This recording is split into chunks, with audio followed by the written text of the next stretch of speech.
System മൊത്തം പരാജയമാണ്. ആരോഗ്യവകുപ്പ് പ്രശ്നമായി, അവിടെ ഒരു കെട്ടിടം ഇടിഞ്ഞു വീണൊരു സ്ത്രീ മരിച്ചു. ഇപ്പോൾ വിദ്യാഭ്യാസ വകുപ്പിൻ്റെ പ്രശ്നം മൂലം അവിടെ ഒരു കുട്ടി മരിച്ചു. ഇന്നലെ ഇപ്പോൾ ആഭ്യന്തര വകുപ്പിലും പ്രശ്നമായി, ഒരാൾ ഗോവിന്ദചാമി ജയിലിൽ ചാടിയിരിക്കുന്നു. മൊത്തത്തിൽ സിസ്റ്റം പ്രശ്നമാണ്. ഇതിൽ പിണറായി വിജയൻ സർക്കാരിൻ്റെ സമയം അത്ര നല്ലതല്ല എന്നുള്ളതാണ് നമ്മൾ ആദ്യം മനസ്സിലാക്കേണ്ട കാര്യം. ഇതെന്ന് 2-3 ആഴ്ചയായിട്ട് തുടങ്ങിയതാണ്, ഒരു കണ്ടകശനി പോലെ അങ്ങ് തുടങ്ങിയത്. എന്താ പറയുക, ഒന്നിന് പിറകെ ഒന്നായിട്ട് ഇപ്പോൾ സംഭവിച്ചുകൊണ്ടിരിക്കുന്നത്. തുടങ്ങിയത് ആരോഗ്യവകുപ്പിൽ നിന്നാണ്, ചേട്ടൻ പറഞ്ഞ പോലെ.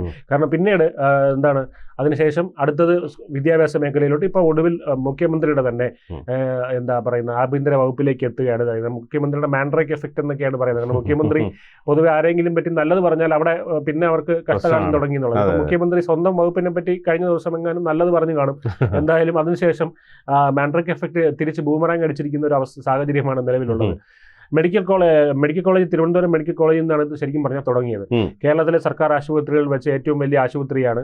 ആയിരക്കണക്കിന് രോഗികൾ തിരുവനന്തപുരം മെഡിക്കൽ കോളേജിൽ ചികിത്സയ്ക്ക് എത്തുന്നുണ്ട്. ഭൂരിഭാഗം പാവപ്പെട്ടവരാണ്. അത്തരത്തിലുള്ളവർക്ക് എന്താ പറയുക, നല്ല മികച്ച സാഹചര്യങ്ങളാണ്, നമ്പർ 1 ആണെന്നൊക്കെയാണ് കമ്മ്യൂണിസ്റ്റുകാർ തള്ളിമറിക്കുന്നത്. അപ്പോൾ ഈ വസ്തുതകൾ മറിച്ചാണ്. ആ വസ്തുതകൾ എന്താണെന്ന് അവിടുത്തെ ഡോക്ടർ വെളിപ്പെടുത്തിയിരുന്നു.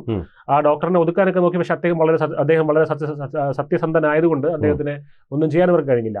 കൂടുതൽ വാർത്തകളും വിശേഷങ്ങളും നിങ്ങളിലേക്ക് എത്താൻ ABC മലയാളം സബ്സ്ക്രൈബ് ചെയ്യുക, ബെൽ ബട്ടണും അമർത്തുക.